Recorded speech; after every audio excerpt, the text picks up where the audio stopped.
Hello and welcome to Outdoors in Scotland. My name's John Burns, and this is my podcast for folk who like to get outdoors in Scotland and, well, to be quite honest, pretty well anywhere else for that matter. When I wrote my book, The Last Hill Walker, at the Pennine Way, basically, I think was the original long distance walk in the British Isles that went right up the spine of the Pennines, right at the backbone of England, really. It was featured pretty strongly in that. My guest today has walked over 3,000 miles of Britain's national trails, and I think can be sort of relied upon to have a lot of expertise about walking those trails.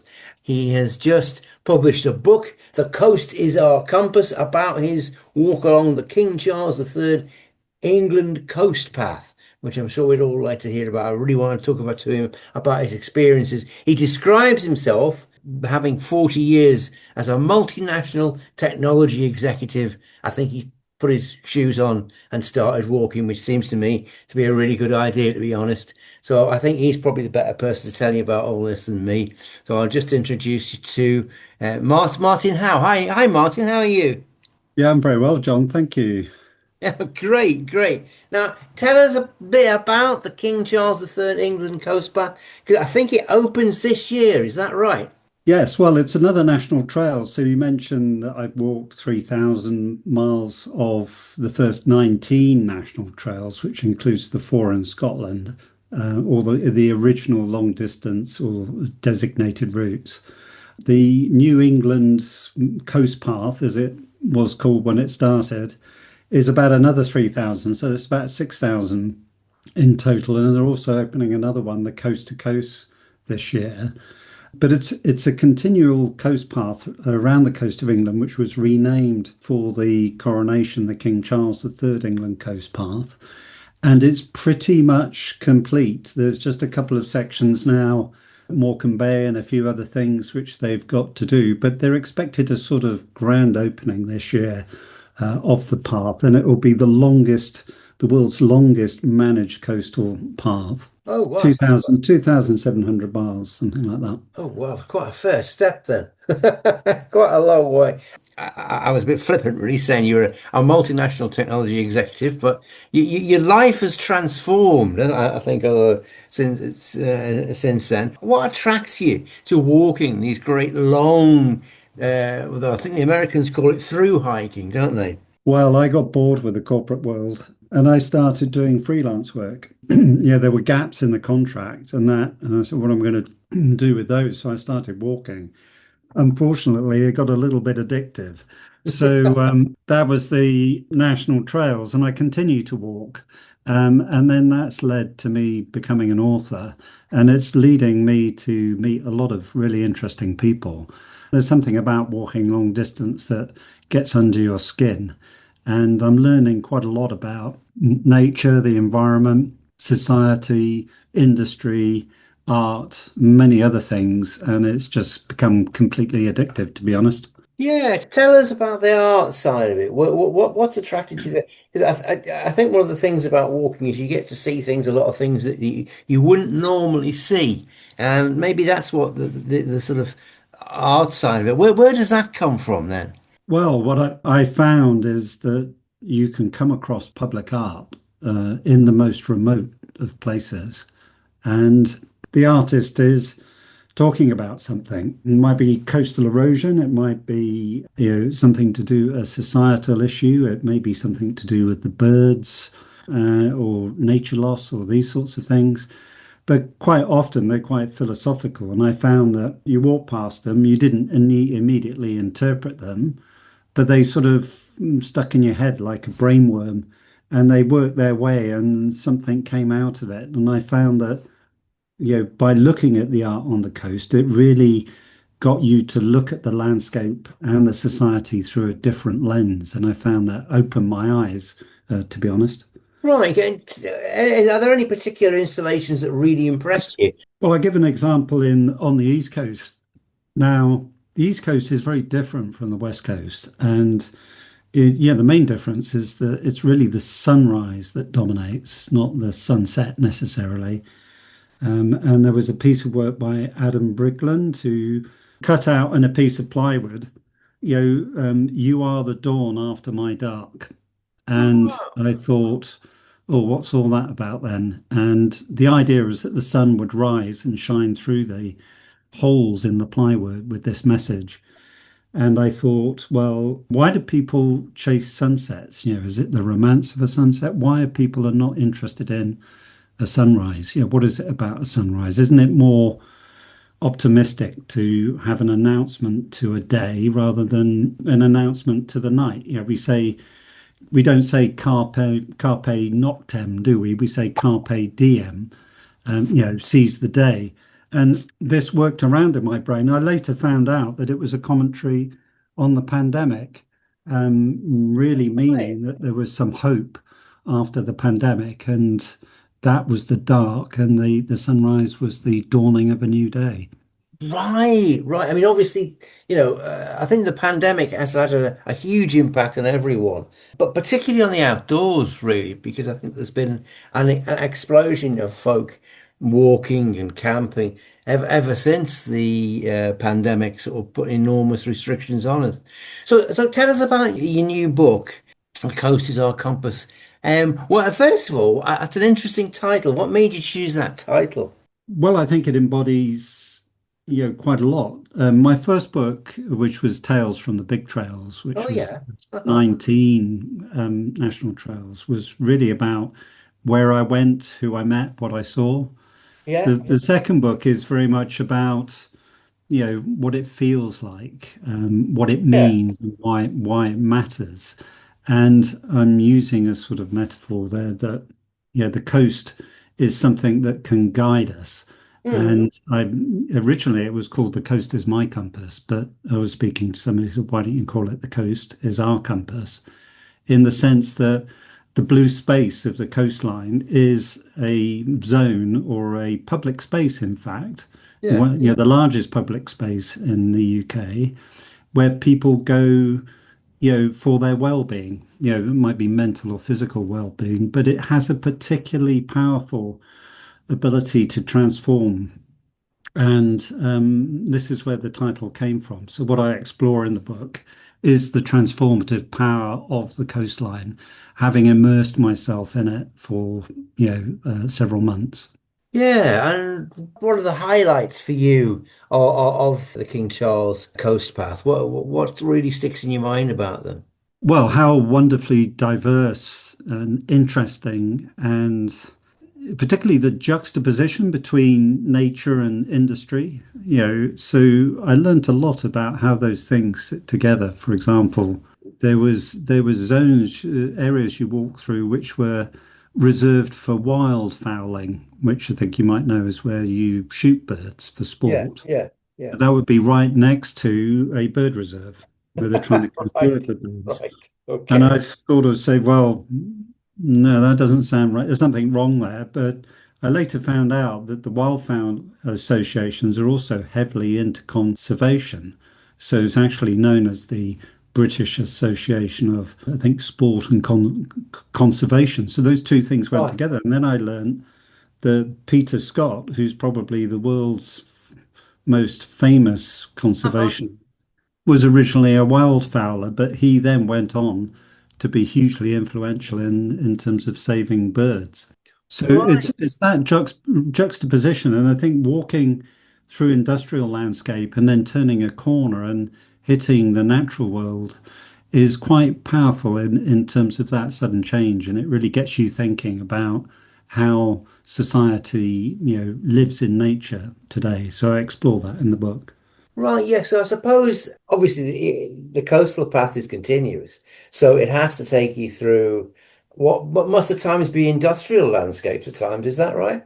Yeah, industrial and notably nuclear. Almost all the nuclear facilities in the UK are on the coast.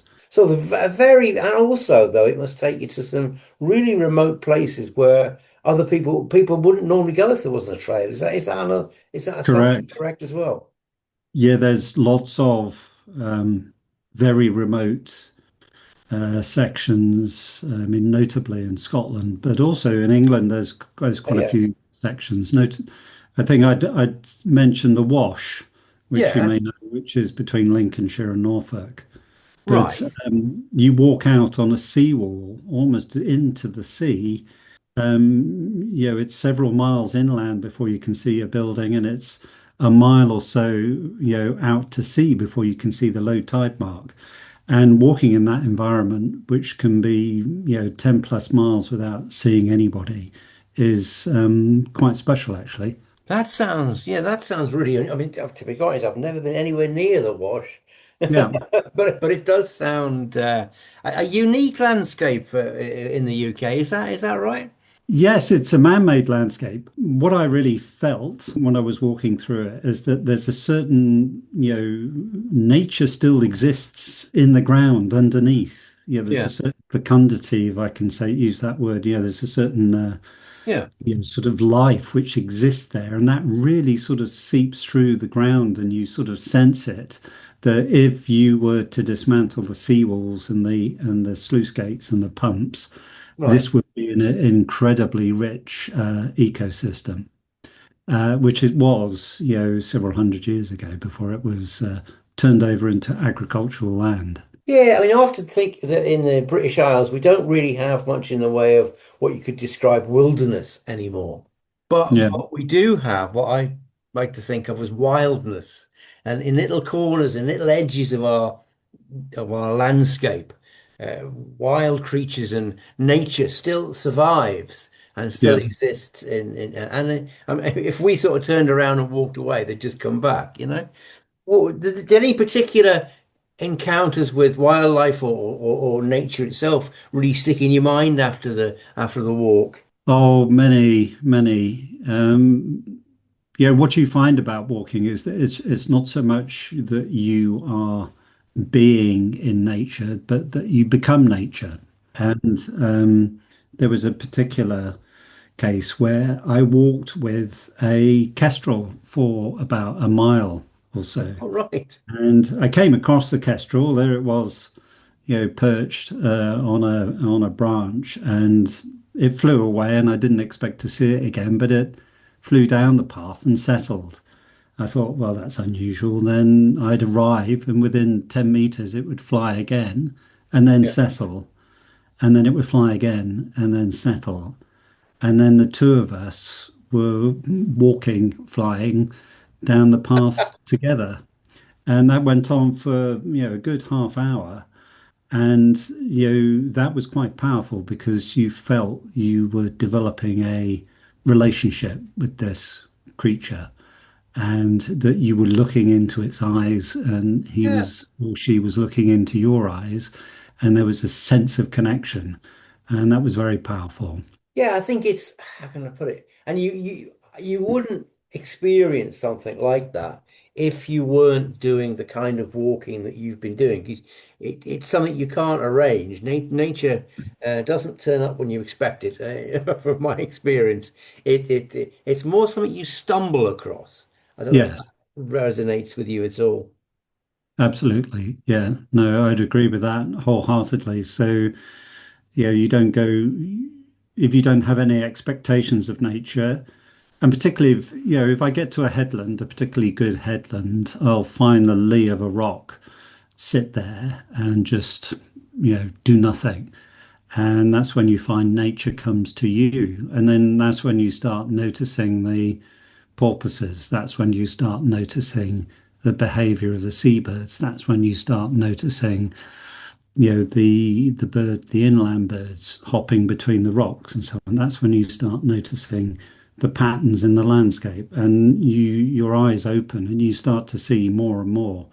And I find that immersing yourself in nature for long periods of time, your acuity, your ability to listen and to see improves. And Yeah. I walk with people now on the coast, and I say, look, out there's a dolphin. Look, there's a particular type of bird, a kestrel or a peregrine, and they said, where? I can't see anything. You're really tuned into the landscape, and you're really tuned into that degree of observation, and that's definitely a result of spending so long, walking the coast. Yeah, you definitely tune into those kind of things. I've certainly found I've been walking with people and they've said, "Oh, I've never seen a golden eagle," and there's actually a couple in the sky right above us at that time. I do Yeah. sort of feel like saying, "Well, you have to look up," you know, because I think it's something that comes with time. And my experience of walking those kind of routes, the long routes, is that there's a kind of rhythm to it. Not just in your walking, but in the rhythm of the days and the way you almost become you so much it takes over your life. Does that at all make sense to you? Yeah, well, no, I totally agree with that. So I can't remember who said it, but they said that if you, after about 5 days, 10 days, your life becomes the path. You know, Yeah, the path yeah, is your yeah. life. And then, yeah, I'd noticed that actually time, hours, minutes, seconds, is a human construct, isn't it? Yeah, yeah. Then you start to fit in with the rhythm of the tide, with the rhythm of the sunset and sunrise, with the rhythm of the weather. In fact, with the rhythm of your breath and the rhythm of your walking pace. And when these things start to synchronize, it becomes quite joyful. So I try and remove any technical distractions,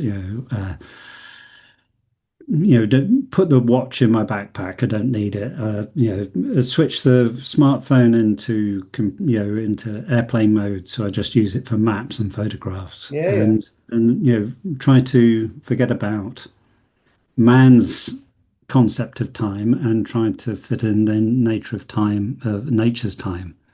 And after 10 days, then use your rhythms change, your sleep patterns change, Hmm. your walking rhythms change, your hunger rhythms change, and it's a new life. And how does that feel to you then when you're doing that? Well, I think that that there are on occasions, it doesn't happen to me that often, where it becomes really joyful. There's almost a flood of happy chemicals, which are Yes. It maybe sounds it's go got on. something to do with the fact that I've just climbed a big coombe or a headland or something, and I'm breathing deeply. But Yes. uh, but definitely there are times when it's a really happy place to be. It's a flow state, Yeah, I would yeah. call It sounds a very peaceful experience. it. Is, Is yes. that something that you felt as well? Yes, it's not always like that, but there are times when it definitely is like that. And you tend to flow through the landscape in that flow state, particularly when you've got a level of fitness that's built up Yeah. Yeah. and you're feeding well, you're drinking well, everything is optimal, then, it can be like that. And okay, you must have learned in all the miles that you're in, 3,000 miles, you must have learned some really good, important bits of information about how to do these walks. If you were giving some tips to people who wanted to take on these walks, what sort of suggestions or what sort of advice would you give? Oh, there's so much, but well, they say the distance is nothing, only the first step is difficult. So what I would do is make a start. I Ah, mean, you're not going to be fit enough. You're not going to be experienced enough. You probably don't have the confidence. You might not even have that evening's accommodation known.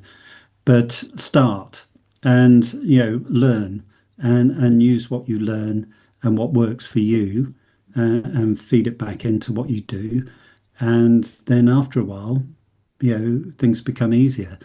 So take it slowly to start with, but then find your pace and also listen to your body, in terms of injury. So say yeah. that if you don't take a rest, then your body might take one for you, and it might Uh-huh. not be at a convenient time. Yeah. So take rests and don't overextend yourself, but find your rhythm over a through hike, over a longer hike.